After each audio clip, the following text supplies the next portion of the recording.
Hello? Hi, how are you? You good? How are you? I am very well, thank you. I can barely hear you. So let me turn my volume up here. Oh, I need to be louder? That's no There you problem. go. That's perfect. Oh, I figured you could handle loud, that's for sure. Yes. It's my How are line of you? work. Yeah. Good, good. Promoting the new record, so everyone seems to like it. So far, so good. Can't complain. Yeah. Well, that's great. Well, my name is Shell, and I'm with Women in the Pit 777, and that's why we're talking today. The recently released album that came out on July 4th, I believe it was, Days of Uh, Thunder. Got a chance to take a sneak peek and listen to it, and it's fantastic. It reminds me of my 80s hairband days and my like the good White Snake music and the good um the lyrics, but the guitar playing, everything, it just falls right into place. And so I was really excited to listen to your album. So oh, thanks. I'm glad you're enjoying it. oh yeah, for sure. So what are you guys promoting it? What are you doing right now with the album?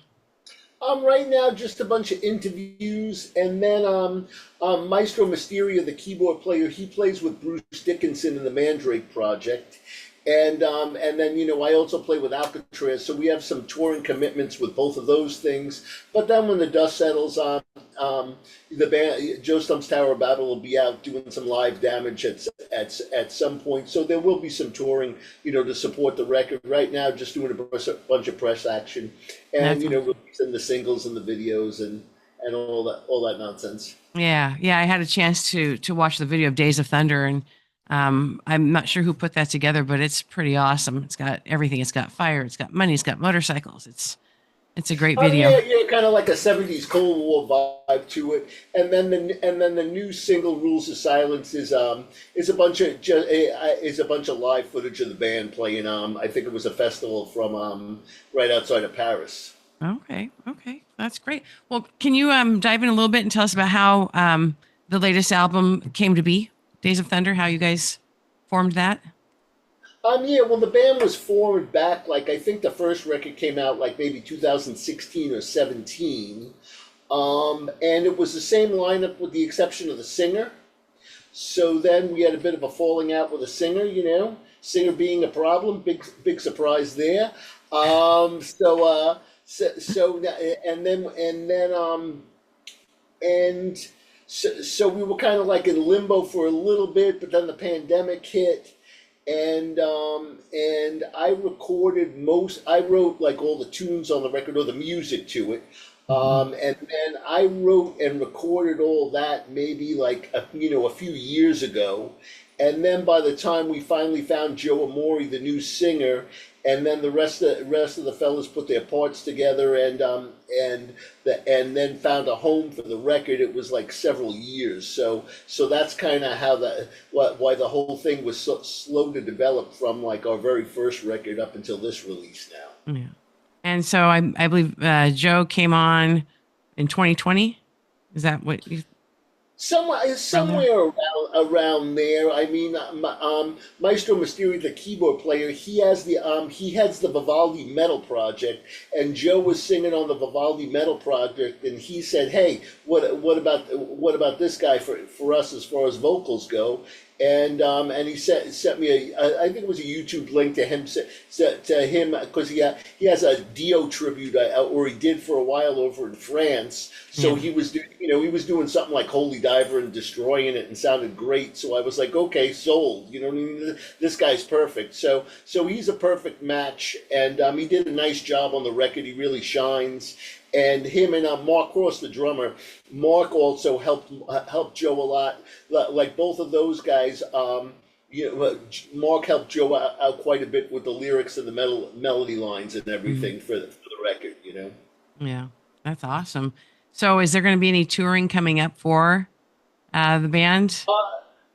Yes, but we're not exactly sure when. But we'll be out doing some live damage at some point when the dust clears without everybody's schedule. Yeah. Now, you mentioned that you started writing these songs a couple years back. Um, what's your inspiration? What do you draw from in order to write the music that you write? I don't really like. I just sit here in my this is my work room that I spend most of my time recording, playing, practicing, whatever. So I go in and pick up the guitar, and then stuff just starts to come to me. Like because between all the different things I do, I have my solo thing, and then all the instrumental guitar nonsense, and then Alcatraz, and then this. So a lot of times I'll just pick up the guitar and things start to come to me very organically. Could be and then I kind of figure out where it's going to go, which one of my things it's going to go to. But I don't ever pick up the guitar and say, okay, I'm going to write a tune like this, or I'm going to write a tune like that. I was fairly focused on like how I wanted the direction of the record to go, very Rainbow, Deep Purple, like that classic European hard rock kind of vibe. And that's right in my wheelhouse. That's what I do. I do a bunch of that stuff with Alcatraz as well, of course. But it really has to come to me very organically. Sometimes I have a riff and I sit on it for like a few weeks or a month, and then maybe I find another part that goes with it. Or sometimes things come together quite quickly. So it's a little mix of like. I'm always writing stuff and always putting stuff together. I mean, it just kind of happens when I pick up the guitar. Like you never know when inspiration's going to strike, and as I say, you have to go where the music takes you. Yeah, exactly. And it takes you in the right direction, that's for sure. I did notice that there is a lot of you've mentioned European metal and kind of that as an influence for you. That just makes me want to ask, when did you first learn to play, and who were your influences back when you were a kid? Well, I mean, I grew up in the '70s, so I grew up playing hard rock, the hard rock of the '70s, because then you had like, Richie Blackmore with Purple, and Michael Schenker when he was with UFO, and of course Hendrix, Hendrix and the great guitar players of the '70s, Frank Marino, Robin Trower, Jeff Beck, Tommy Bolin, and then I got into like more fusion. Like I was a big fan of Al Di Meola because I first heard him in the late '70s, and then I went to Berklee College of Music for a short period of time. Played a bunch of jazz and fusion and classical stuff, but then went back to playing nothing but hard rock. And my primary influence would be Blackmore, Michael Schenker, Yngwie Malmsteen, Gary Moore. Uli John Roth, I love his solo stuff and all the stuff he does with the Scorpions. All the great European, hard rock / metal masters are all my favorite players, and it's quite evident when you listen to me play. You could hear bits of. Do I sound like any one of them in particularly? On this particular record, I sound quite a bit like Blackmore, but it still all ends up coming out like me. Yeah. Have you ever had a chance to play with any of them? No, never actually playing together or anything like that. No, Yeah. no. Oh, actually, I did. I have played with Uli John Roth a few times. Okay. Like gotten on stage and played with him. He was playing at yeah. I think the last time he was playing at BB. This is when BB King's was still around in Manhattan.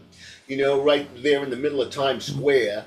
I forget when it closed, but it was a cool place. I had played there several times, but Uli was doing a show, and a couple of us got up there at different periods of the show and sat in, which was cool. I mean, Yeah. I believe Alex Skolnick was there, and Chris Cafferty, from Sabotage and Trans-Siberian, and Alex, of course, from Testament. So we each took turns, like getting up there and playing with Uli. So that was the last time. I couldn't tell you how long ago that was. Yeah. Well, that sounds like it was fun. So I would Oh have yeah, it been was to be a awesome. fly on the wall. It was awesome. He's an awesome dude. Yeah. So now, the record that came out on the 4th, through was it Silver Lining, I believe. That Yeah, put it Civil out. Lining. Yeah. It's one of those record albums that, like I said earlier, reminds me of the '80s music that I used to listen to, maybe '70s and '80s music that I used to listen to, and I was just wondering. Um, well, you said you were going to go on tour eventually once the dust settles, but were there any other songwriters on the album with you, or was it just you that did it? And were their influences similar, or did you kind of fuse it with other influences that they had? No, no, it was, as far as the music goes, it was all me, and then Joe. Usually, when I work with a singer, whether it's in Alcatraz or Joe Stump's Tower of Babel, I'll put the whole tune together. Like I'll put it all together arrangement wise, and okay, this is the main riff. And this part's the verse. This is the pre-chorus. This is the chorus, and all that kind of stuff. Mm. So I pretty much have the thing all arranged and recorded and everything, and then I present it to the band. And like I said, Joe wrote the lyrics and the melody lines, and Mark Cross, they recorded the vocals at Mark's studio. He has a studio, in Greece, and Oh, okay. and so Joe went over there and recorded with Mark, and Mark, who produced the record, also helped produce the vocal tracks with Joe, and also wrote a lot of lyrics and a lot of the melody lines and stuff. And they kind of collaborated on that end of the record. Yeah. Um, and so it was like that kind of thing. But Yeah. there was no outside, as far as the music goes, or any outside writers. No, no, Uh-huh. I've done that before in the past, like with Alcatraz. I mean, with Alcatraz, there's a tune on the last Alcatraz record, "Take No Prisoners," that was written by Jim Peterick, and Jim Peterick's the guy that wrote he wrote tons and tons of hits, but of course he wrote "Eye of the Tiger," you Yeah. know, Oh, okay.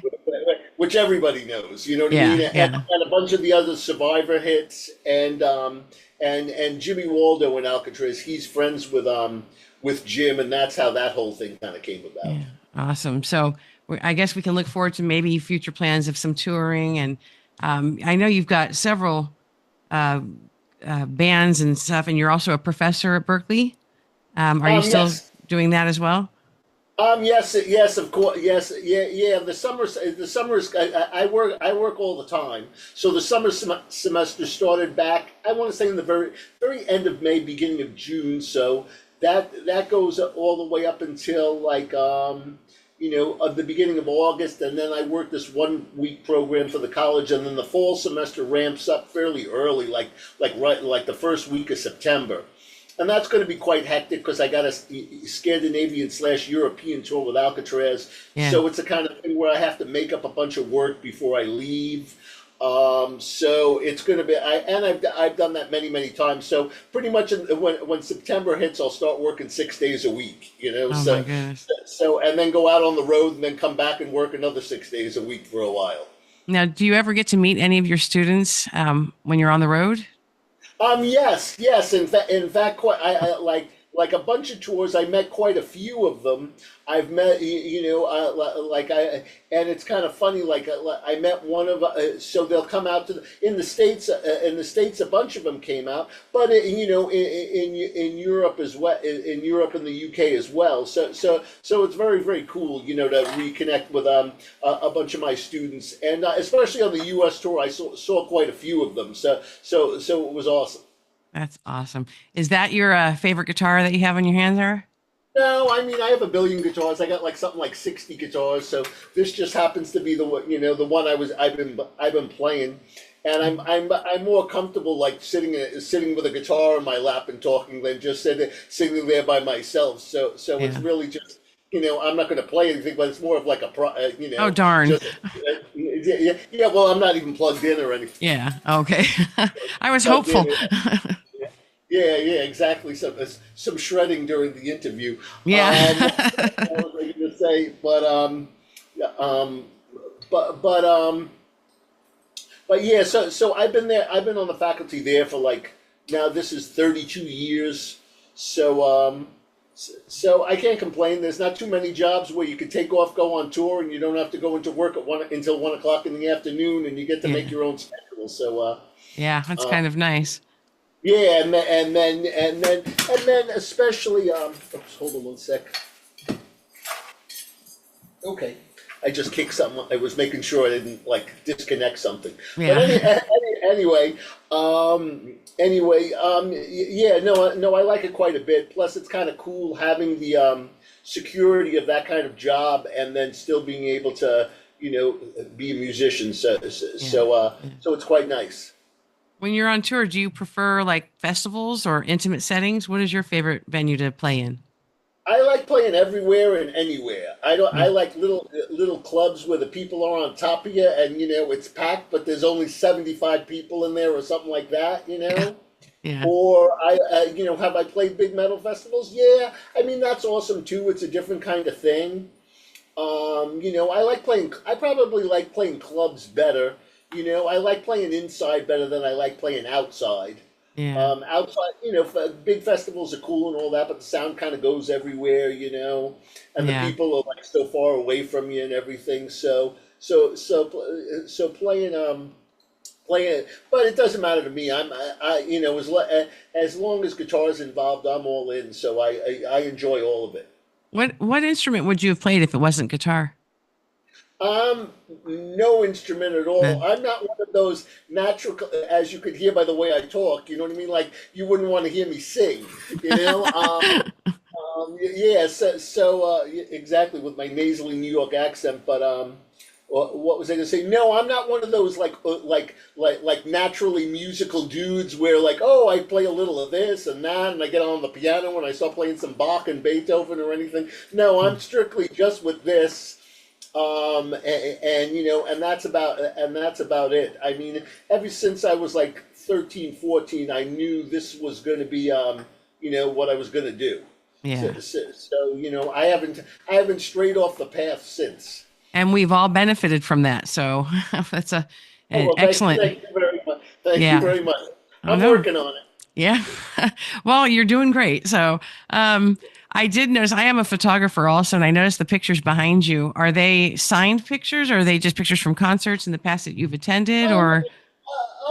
A few pictures. There's a couple pictures of some are just like standard pictures and posters. Like there's some cool things. Like at one end of the room, I have the ad for the very first Rainbow record that I bought. I found that magazine clipping on eBay, and then Oh, that's cool. over there on the other wall, I have an